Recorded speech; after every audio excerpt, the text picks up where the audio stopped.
Good evening. My name is Wallace Gator Bradley, and I'm the host of the Bradley Report. I'm also the chairman of United Peace, Inc. Got a very important show. We're going to get right into it.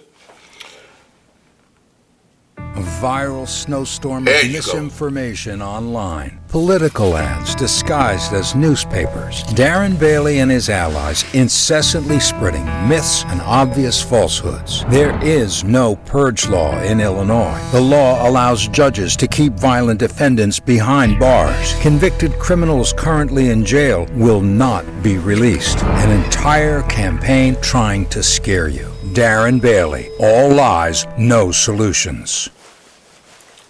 You know, it's very key that you pay attention. The Republican Party going to put out false narratives. Here's another one I want you to check out.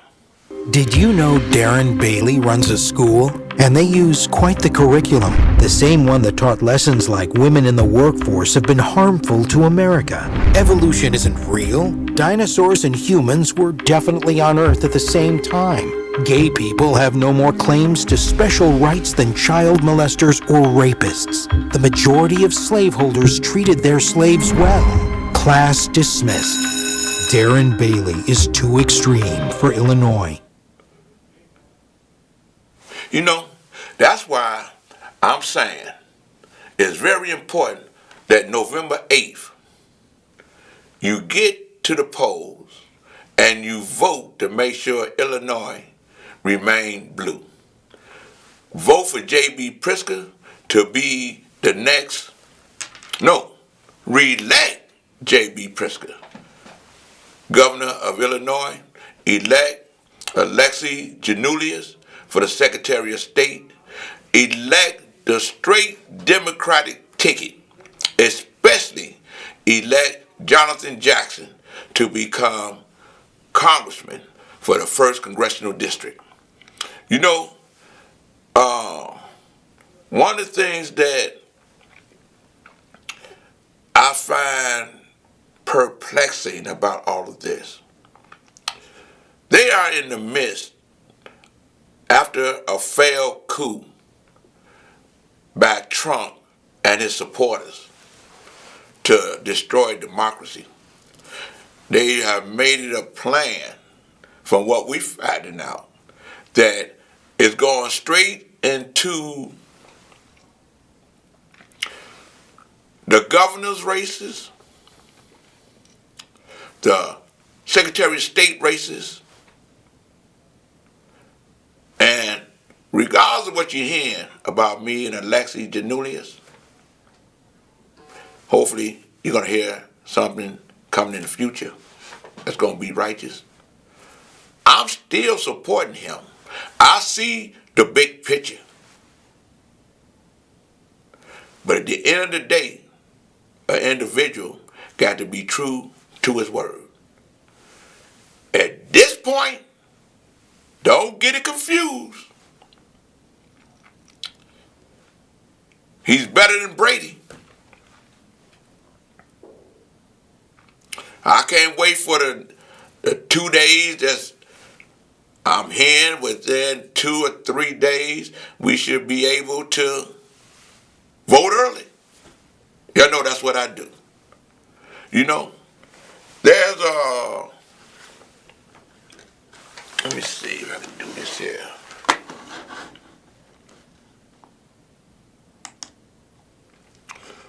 Okay.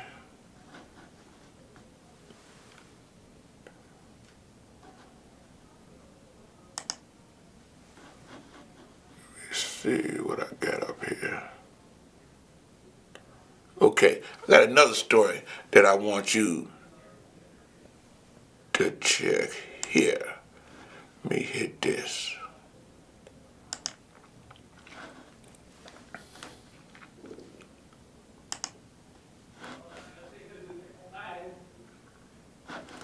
You know, you see what it says?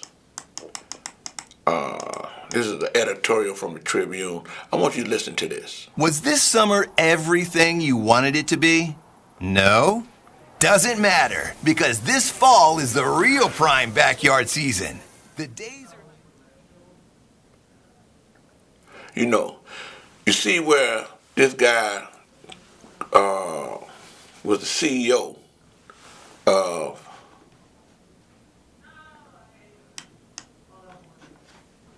hold on 1 minute here.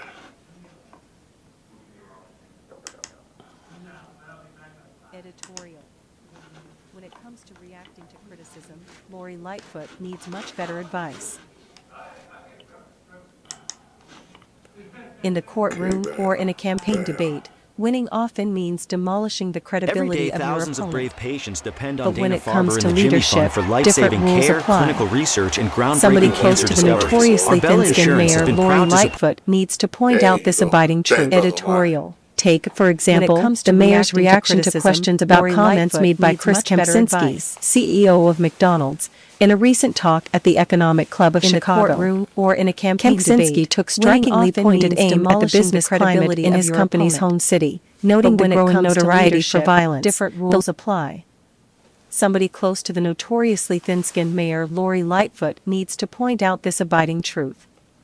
Take, for example, the mayor's reaction to questions about comments made by Chris Kempczynski, CEO of McDonald's, in a recent talk at the Economic Club of Chicago. Kempczynski took strikingly pointed aim at the business climate in his company's home city, noting the growing notoriety for violence, the loss of key corporate headquarters of companies such as Boeing and Citadel, and the new difficulty in hiring top international talent to come and work in Chicago. We thought he made a lot of sense, as did many others who applauded him. Hey, race what we think Lightfoot should have said when asked about Kempczynski's comments. I might not agree with everything Mr. Kempczynski said, but I've already asked him to come into City Hall with his top staffers and bring his solutions to these problems we all share. I pledge my partnership with one of our most valued corporate partners to solve all the difficulties that Chicago clearly faces. And I appreciate his speaking so frankly about a city he clearly loves. Here is what Lightfoot actually said, as reported in the Tribune. What would have been helpful is for the McDonald's CEO to educate himself before he spoke. Does anyone other than Lightfoot and her advisors actually believe that Kempczynski's comments reflected a lack of preparation and/or education? On the contrary, he merely was articulating what anyone even remotely paying attention knows to be true. From there, Lightfoot merely put her spin on what is happening in the city. Sure, there is some good news and Lightfoot was right to note it, but the issue here was the way she framed this situation. She reacted defensively, further opening up what is clearly a rift between her inner circle and the broader business community. And she also said that she was going to focus on the good news and not Kempczynski's comments. She should, of course, be focusing on both of those things. Criticism is hard to take for anyone, but it's part of the job of being mayor. And when the critic has power, moral authority, and huge economic clout, you listen. You don't call the person uneducated or say that you refuse to listen. That's not leadership, that is the sowing of division. Join the discussion on Twitter at Chitrub Opinions and on Facebook. Submit a letter, of no more than 400 words, to the editor here or email letters@chicagotribune.com. You know, Copyright. Mayor Lightfoot, I got some advice. Don't back down off that guy, the CEO.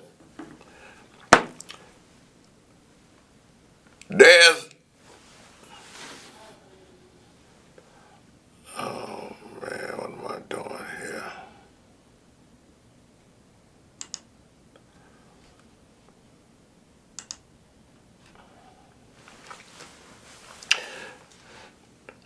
Allegedly, that CEO, and you're doing the right thing as the leader of the city of Chicago. Standing up, that man has had so many suits against McDonald's and him since he became the CEO in February. I believe it was 2020, maybe 2021. he was sued by various African American franchisees, okay, by two women. They were executives of McDonald's because this man, the CEO, allegedly is known as a racist by his actions as well as a supporter of corporate systemic racism within McDonald's, where because of their actions, they have gotten rid of a lot of, systematically, gotten rid of a lot of African American franchisees. And I'm paraphrasing, but you can Google it, about systemic racism within McDonald's. You can Google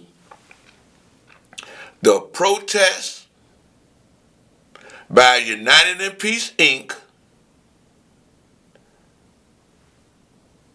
in support of those McDonald's franchisees who lost their franchises because of the actions of McDonald's. The protest was called Don't Be McFood by this guy. So, man, my advice to you, and I know you're following your own advice. You see, he talk all that, and he's been checked because of racist statements that he's made before, where you, on behalf of the city, had to put him in check. And when he came out talking about McDonald's, was people was thinking about leaving Chicago because of the crime and violence. Understand this, Mayor. I'm of the opinion and belief that at the very least, he's a Republican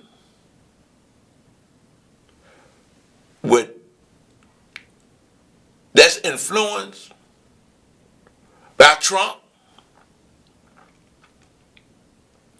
based off his actions. But one thing for sure, and I hope they read the stories. Don't just go on their headline. Just read the stories. And you can see that he nor McDonald's is in a rush to leave Chicago. Now that's a fact. And Mayor, I'm glad that you're doing the things that you're doing within the city of Chicago. I see that's a wonderful plan that you made mention the other day with business leaders, community leaders, about changing, for lack of a better phrase, the face and the environment of LaSalle Street from Jackson to Washington. And one of the things that you're pushing with the developers, that's in the media too, that you're pushing with the developers, is that 30% of the housing within the various development, however way they do what they do. I'm paraphrasing, but people, you can Google it. She's making it where it be mixed, like use residence, I think it is, where 30% of development would be towards that. And you're going to have things down there for those that love the arts and all that type of thing. They can look up all that. But one thing I want to share with you, and with my viewing audience, really.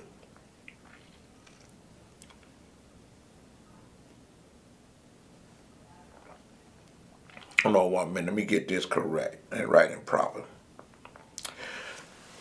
This is what I'm talking about LaSalle Street. Envisioning, it's from WTTW. Envisioning Chicago's financial district as a new residential neighborhood, Lightfoot offers developers subsidies. Mayor Lori Lightfoot on Monday unveiled a plan to breathe new life into Chicago's financial district by reimagining it as Chicago's newest residential neighborhood and offering city subsidies to developers wanting to transform outdated office space into 1,000 new residential units. With that development that she's talking about, and after I was at the old post office and saw what development, the type of development they did there, I was like, wow, and how it's doing that community. And one thing for sure, Mayor, that's the right thing to do, especially with Google buying the Thompson Center building. That's going to bring a lot of people that want to live down there. Let me finish reading this. Hooray, hooray to you, man.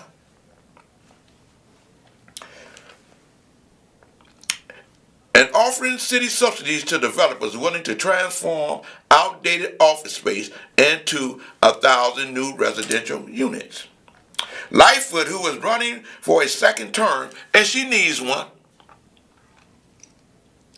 And one thing I know, on her resume, compared to everybody else's resume that want to run, on her LinkedIn, compared to everybody else's LinkedIn that's talking about running, she's the only one that has the experience of being a mayor.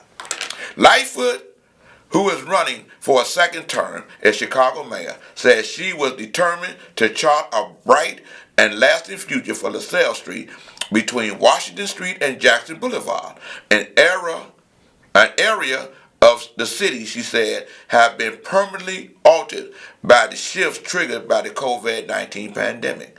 Nearly 20 months after the pandemic forced businesses to send their workers home, there are 5 million square feet of vacant commercial space along LaSalle Street, and Lightfoot acknowledged there is no sign that a majority of those workers and their wallets will return to the heart of the loop anytime soon. The 8 blocks along LaSalle Street have a higher vacancy rate than any other part of downtown, said the Planning and Development Commissioner Maurice Cox. Instead, the cultural shift brought on by the pandemic is how and where Chicagoans work and shop gives city leaders, such as Mayor Lightfoot and others, a chance to be innovative and creative and transform the financial district into an area of the city that is vital 24 hours a day, 7 days a week, not just during the work week, as it was before the COVID pandemic, Lightfoot said. But Lightfoot's offer to subsidize that transformation would require housing developers, very important, will require housing developers to set aside 30% of the new units for low and moderate income residents to fulfill what Lightfoot said was her commitment to equity and ensure all Chicagoans can live near places to work, eat, play, and shop. While the number of people living downtown has doubled since 2000, that growth has bypassed LaSalle Street, where many of the historic buildings were built during a bygone era and our beloved but little used historic landmarks.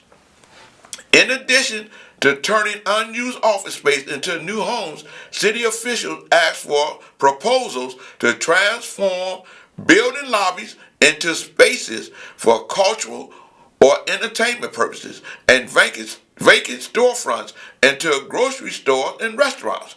Lightfoot did not rule out approving plans that would close streets downtown to vehicular traffic, and vowed to ensure that Chicago artists are showcased in new neighborhoods by creating pop-up galleries and vacant storefronts and launching new festivals. Developers have until December 23rd, 2022 to submit their proposals, with city officials planning to release a list of finalists early next year. Lightfoot will ask the voters for a second term on February 28th. And if no candidates get more than 50% of the vote, a runoff will take place on April the 4th. New era for TIFs to give developers financial incentives to rethink the use of their properties. Lightfoot offered to use a wide range of public resources. Public resources. That's what she has, that the other candidates that talk about running do not have. We got to move forward and move fast. Lightfoot offered to use a wide range of public resources, including state and federal tax credits, as well as Cook County property tax incentives. But the biggest pot of money city officials have at their disposal for the redevelopment of the South Street corridor is the area's tax increment financing district. Lightfoot indicated Monday she planned to reverse a 2015 decision by former Mayor Rahm Emanuel to prevent those funds from being used for private development. Since then, the TIF district has only funded infrastructure projects. Created in 2006, the LaSalle Central TIF district generated $158 million annually, had a $197 million surplus as of 2020. The last year data is available from the Cook County clerk. We got to find out where the money's at now. How much? Lightfoot's decision to consider using funds from the TIF district to subsidize private development in the financial district represents the second time in recent months the mayor has proposed using TIF funds in novel ways. In August of this year, Lightfoot's plan to use property tax generated downtown to fund the $3.6 billion extension of CTA's Red Line from 95th Street to the city's southern border near 130th Street, ran into a wall of opposition from city council members. After the use, TIF fund district generated a firestorm of controversy under Emanuel. Lightfoot announced new rules that sought to change how Chicago subsidizes massive private development with tax dollars originally intended to fight urban blight. Hooray, hooray, Mayor Lightfoot. By law, TIF districts capture all growth in the property tax base is designated area for a set period of time, usually 23 years or more, and divert all that growth into a special fund for projects designed to spur redevelopment or for public projects such as schools or bridges. Chicago has 132 TIF districts, which collected $1.5 billion poured into the city's 132 TIF funds in 2020, according to the county clerks. Cook County clerk. To use TIF funds in the financial district, the city Department of Planning and Development would have to determine whether the development would not occur but for the government subsidy. Lightfoot's event on Monday, which detailed the post-pandemic challenges facing the Loop, marketed the highest profile attempt by the city officials to paint the financial district as blighted, which could allow TIF funds to start to flow. Housing development. Housing developments that are subsidized by the city with TIF funds must set aside a portion of new units for low and moderate income Chicagoans. That's the law. Life will say any residential development along Lakeshore Street that gets city help must set aside 30% of these units for Chicago's earning 60% or less of the area's median income, which is $62,520 for a family of four, according to city data. In April 2021, the Chicago City Council ratified Lightfoot's proposal to overhaul the city's most prominent tool to build affordable housing, with requiring developers in most neighborhoods to set aside 20% of the units for low and moderate income Chicagoans, up from the previous requirement of 10%. Housing Commissioner Marissa Navarro, I hope I pronounced her name correct, said the higher requirement, the higher requirement for the LaSalle Street projects would help chip away at Chicago's affordable housing gap of nearly 120,000 homes. You're going to hear more about this next week or all during the week through social media and through the Bradley Report. With that, I want to say, Mayor Lightfoot, my viewing audience, please come in and vote 2023, February 28th to re-elect Mayor Lightfoot. With that, I want to say to God be the glory. That's my story. Vote, don't choke.